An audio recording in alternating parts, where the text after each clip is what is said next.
Okay, we're back with 2 Samuel chapter 9. David's kindness to Mephibosheth. One day, David began wondering if anyone in Saul's family was still alive, for he had promised Jonathan that he would show kindness to them. He summoned a man named Ziba, who had been one of Saul's servants. "Are you Ziba?" the king asked. "Yes, sir, I am," Ziba replied. The king then asked him, "Is anyone still alive from Saul's family? If so, I want to show God's kindness to them in any way I can." Ziba replied, "Yes, one of Jonathan's sons is still alive, but he is crippled." "Where is he?" the king asked. "In Lo-debar," Ziba said, "at the home of Machir, son of Ammiel." So David sent for him and brought him from Machir's home. His name was Mephibosheth. He was Jonathan's son and Saul's grandson. When he came to David, he bowed low in great fear and said, "I am your servant." But David said, "Don't be afraid. I've asked you to come so that I could be kind to you because of my vow to your father Jonathan. I will give you all the land that once belonged to your grandfather Saul, and you may live there with me at the palace." Mephibosheth fell to the ground before the king. "Should the king show such kindness to the dead dog like me?" he explained. Then king summoned Saul's servant Ziba and said, "I have given your master's grandson everything that belonged to Saul and his family. You and your sons and servants are to farm the land for him to produce food for his family. But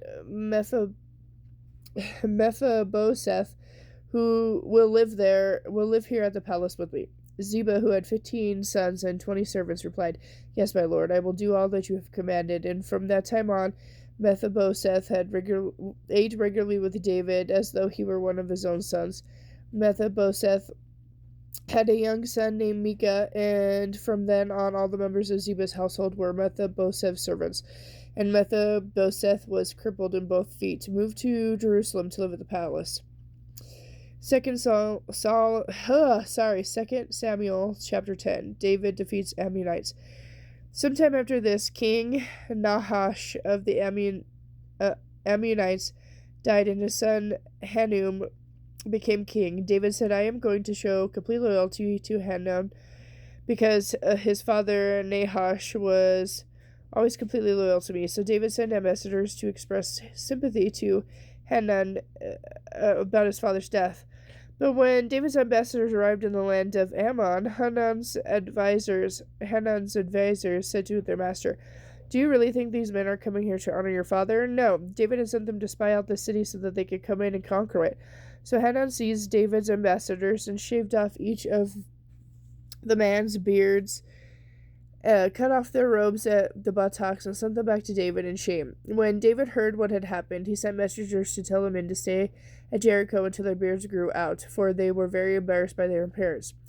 Now the people of Ammon realized how seriously they had angered David, so they hired 20,000 Armenian mercenaries from the lands of Beth-Rehob and Zobah, 1,000 from the king of Maacah, and 12,000 from the land of Tob. When David heard about this, he sent Joab and the entire Israelite army to fight them. The Ammonite troops drew up their battle lines at the entrance of the city gates, while the Armenians from Zobab and Rohab and the men from Tob and Maacah positioned themselves to fight in the open fields. When Joab saw that he would have to fight on two fronts, he chose the best troops in the army. He placed them under his personal command and led them out to fight the Armenians in the field. He left the rest of the army under the command of the brother Abishai, who was to attack the Ammonites. "If the Armenians are too strong for me, then come over and help me," Joab told his brother. "And if the Ammonites are too strong for you, I will come and help you. Be courageous. Let us fight bravely to save our people, the cities of our God. May the Lord's will be done." When Joab and his troops attacked, the Armenians began to run away, and when the Ammonites saw the Armenians running, they ran from Abishai and retreated into the city. After the battle was over, Joab returned to Jerusalem. The Armenians now realized that they were no match for Israel, so when they regrouped, they were joined by additional Armenian troops summoned by Hadadezer from the other side of the Euphrates River. These troops arrived Halem under the command of Shobach, the commander of the Hadadezer's forces. When David heard what was happening he mobilized all Israel, crossed the Jordan River, and led the army to Helam. The Armenians positioned themselves there in the battle formation and then attacked David. But again, the Armenians fled from the Israelites. This time, David's forces killed 700 charioteers and 40,000 horsemen, including Shobach, the commander of their army. When Hadadezer, sorry again for pronunciation, and his Armenian allies realized that they had been defeated by Israel, they surrendered to them and became their subjects. After that, the Armenians were afraid to help the Ammonites. 2 Samuel chapter 11. David and Bathsheba. The following spring, the time of the year when kings go to war, David sent Joab and the Israelite army to destroy the Ammonites. In the process, they laid siege to the city of Rabbah, but David stayed behind in Jerusalem. Late one afternoon, David got out of bed after taking a nap and went for a stroll on the roof of the palace. As he looked out over the city, he noticed a woman of unusual beauty taking a bath. He sent someone to find out who she was, and he was told she is Bathsheba, the daughter of Elam and the wife of Uriah the Hittite. Then David sent for her, and when she came into the palace, he slept with her. She had just completed the purification rites after having her menstrual period. Then she returned home. When Bathsheba discovered that she was pregnant, she sent the message to inform David. So David sent word to Joab, "Send me Uriah the Hittite." When Uriah arrived, David asked him how Joab and the army were getting along and how the war was progressing. Then he told Uriah, "Go home and relax." David even sent a gift to Uriah after he had left the palace.